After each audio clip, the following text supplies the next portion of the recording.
Hi hello வணக்கம் நண்பர்களே. இப்போ பலருக்கும் இருக்கக்கூடிய முக்கியமான பிரச்சனைகள் ஒன்று முதுகுவலி.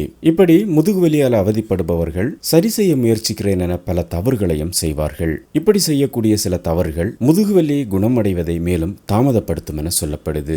வலியை அதிகரிக்குமாம், நீண்டகால பாதிப்பையும் ஏற்படுத்துமாம். சாதாரணமாக ஓய்வு எடுத்தாலே சரியாகக்கூடிய வலியை இப்படி செய்யக்கூடிய சில தவறுகள் அதிகப்படியான வலியை இன்னும் அதிகரித்து விடுமாம். முதுகுவலி வரும்பொழுது அந்த வலி எப்போது தீவிரமாக இருக்கிறது என்பதை தெரிந்து கொள்ள சிலர் முயற்சி செய்வாங்க.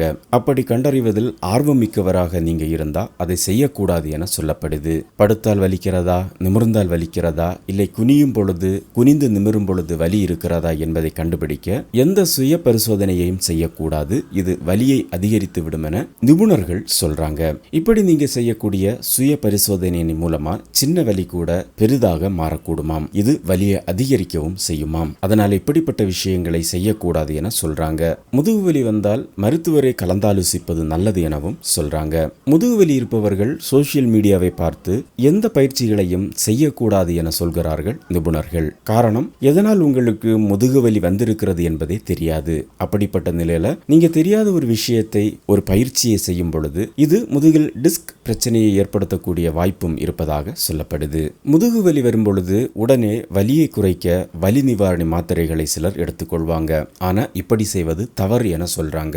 இப்படி மாத்திரைகளை நீங்க எடுக்கும் பொழுது வலி தற்காலிகமாக குறையும். ஆனா மீண்டும் மீண்டும் வலி வரும் பொழுது அது வலியை இன்னும் அதிகரிக்க தொடங்கும். இதனால முதுகு வலி வரும் பொழுது கண்டிப்பாக வலி மாத்திரைகளை உபயோகப்படுத்தக்கூடாது என சொல்கிறார்கள். அது மட்டுமல்லாம இந்த வலி மாத்திரைகள் கல்லீரலையும் அதிகம் பாதிக்கும் என சொல்லப்படுது. அதுபோல முதுகு வலிக்கு மசாஜ் செய்பவர்கள் அதை செய்யக்கூடாது என சொல்கிறார்கள். கை கால் இடுப்பு என்று எந்த இடத்தில் வலி வந்தாலும் மசாஜ் செய்தால் சரியாகிவிடும் என சிலர் நினைப்பார்கள். ஆனால் அப்படி செய்யக்கூடாது என சொல்கிறார்கள். முதுகு வலியை சரி செய்ய முதுகு பக்கம் மசாஜ் செய்யக்கூடாது. வலியை குறைக்க தேவை என்றால் வெந்நீர் ஒத்தடம் கொடுக்கலாம். ஒரு சிலர் முதுகுக்கு மசாஜ் செய்ய சொல்வது போல முதுகுக்கு மேல் ஏறி நின்று அழுத்த சொல்வார்கள். அப்படியும் செய்யக்கூடாது. இதனால் எலும்புகள் உடையக்கூட வாய்ப்பிருப்பதாக சொல்லப்படுகிறது. இதற்கு நீங்கள் ஓய்வில் இருந்தாலே அது சரியாகிவிடும். இதை விட்டு இப்படிப்பட்ட முயற்சிகளை செய்வது வலியை அதிகரிக்கும் எனவும் சொல்லப்படுகிறது.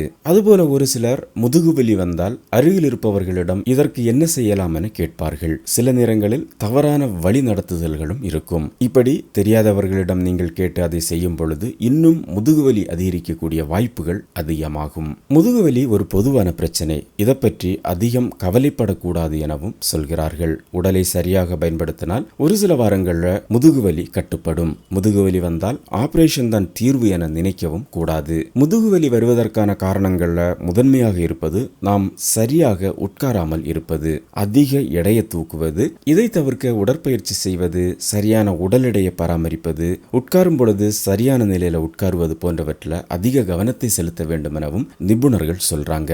சாதாரணமாக ஏற்படக்கூடிய முதுகுவலி ஒரு சில வாரங்கள்லேயே தானாகவே சரியாகிவிடும். ஆனா வலி சில வாரங்கள்ல சரியாகவில்லை என்றால் மருத்துவரை அணுகுவது நல்லது. முதுகுவலி கால்வரை பரவினாலோ பலவீனமாக தெரிந்தாலோ மரத்து போதில் இருந்தாலோ உடனடியாக மருத்துவரை கலந்தாலோசிப்பது நல்லது. முதுகு வலியோடு உடல் எடை குறைய ஆரம்பித்தாலும் மருத்துவரை பார்க்க வேண்டியிருக்கும். ஒரு சிலருக்கு முதுகுவலி தீவிரமான உடல்நல பிரச்சனையின் அறிகுறியாக கூட இருக்கலாம். அதனால ஆரம்பகட்ட முதுகுவலி என்பது நீங்கள் பயப்பட தேவையில்லாத ஒன்று என நிபுணர்கள் சொல்றாங்க.